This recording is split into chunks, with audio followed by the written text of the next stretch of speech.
Doctor, I'm having floaters. Will I go blind?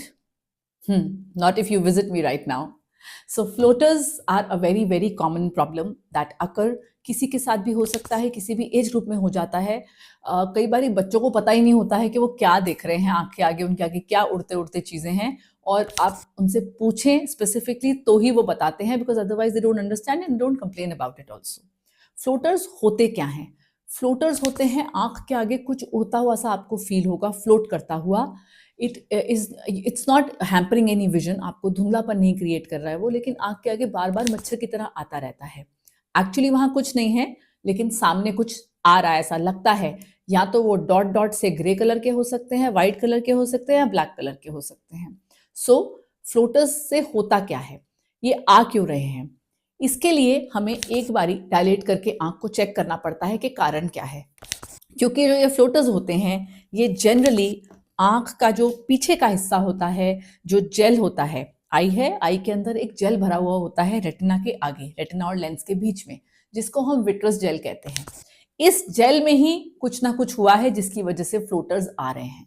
अब वो कुछ ना कुछ क्या है? या तो जेल ही पतला हुआ है, जो कि एज के साथ साथ हो जाता है.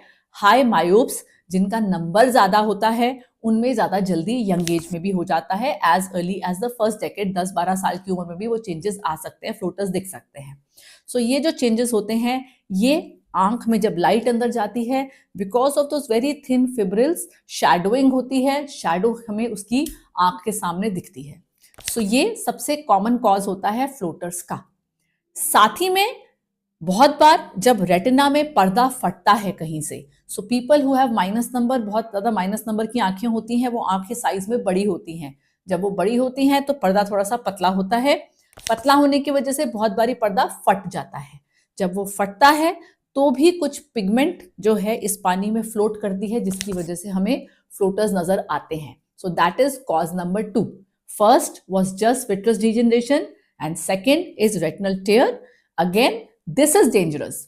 विट्रस डीजनरेशन में कुछ नहीं करना है, इट इज नॉर्मल. बट अगर रेटिनल टेयर है तो यस, आपको डॉक्टर के पास आना है, क्योंकि उसके लेजर की जल्दी आवश्यकता होती है. और अगर उसको इग्नोर किया जाएगा तो yes, you can lose your vision and go blind. So that is what I'm saying. If you visit the doctor on time, तो कोई प्रॉब्लम नहीं होगी. If there is any issue, it can be detected and treated. Third common cause होता है अगर इसी के अंदर कोई ब्लीडिंग हो जाए, इसी जेल के अंदर कोई ब्लड आ गया. अब उसके जो फ्लोटर्स होते हैं वो गहरे काले होते हैं. ये जो होती है ब्लीडिंग, ये जनरली अगेन रेटिना से होती है. शुगर के पेशेंट में हो सकती है, बीपी बढ़ने की वजह से हो सकती है, पर्दा फटने की वजह से हो सकती है, रेटिनल टेयर जैसा मैंने बताया. And in certain swellings, uveitis, retina के खून की नसों में स्वेलिंग आ गई, उसकी वजह से ब्लड आ सकता है. चोट. तो ये 4-5 कारण हैं जिनकी वजह से ब्लीडिंग हो सकती है. और अगेन इसके अंदर थोड़े से काले काले जो धब्बे हमें शैडो करते हैं, लाइट पूरी अंदर नहीं जा पाती है, शैडोइंग होती है और हमें आंख के आगे मच्छर दिखते हैं.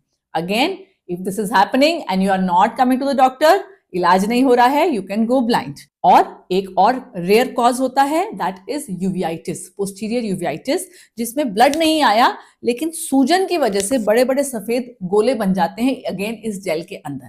तो वही हमें फ्लोटर्स की तरह दिखते हैं. जब वो हमें फ्लोटर्स की तरह दिखते हैं तो हमें विजन में परेशानी होती है. अगेन इसके लिए डॉक्टर को दिखाना जरूरी है ताकि इलाज हो सके और रोशनी और डाउन नहीं जाए. सो ये सब कॉमन कारण होते हैं फ्लोटर्स के. अब आपको पता है फ्लोटर्स अगर हैं, you can definitely go blind if you do not visit the doctor. But if you reach the doctor in time, then सब प्रॉब्लम्स सॉल्वेबल हैं, कंट्रोलेबल हैं. तो फ्लोटर्स जब भी हो इन्हें इग्नोर नहीं करें, डॉक्टर को अपनी आंख जरूर चेक करवाएं. अगर आपको हमारी वीडियो अच्छी लगी है तो उसको लाइक करें, सब्सक्राइब करें. Any questions you are free to put in the comment section.